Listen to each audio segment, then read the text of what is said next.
जागतिक पुरवठा साखळीत अडथळे निर्माण झाल्यामुळे बिमस्टेक सदस्य देशांसमोर आर्थिक अडचणी निर्माण झाल्यात। या पार्श्वभूमीवर सहयोग आणि परस्पर लाभासाठी निर्णायक कृती करण्याची तातडीची गरज असल्याचं राष्ट्रीय सुरक्षा सल्लागार अजित डोवाल यांनी म्हटलंय।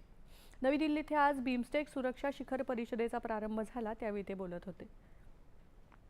बिमस्टेक देशांना भेडसावत असलेल्या समस्यांवर चर्चा आणि सल्लामसलतीच्या माध्यमातून उपाय शोधण्याची गरज त्यांनी व्यक्त केली।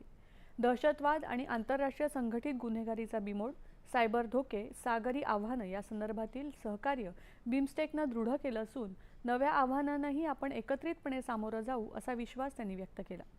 बिमस्टेक सदस्यांमध्ये भारतासोबत बांगलादेश, भूतान, म्यानमार, नेपाळ, श्रीलंका आणि थायलंड यांचा समावेश आहे। दहशतवादी कारवायांना वित्तपुरवठा,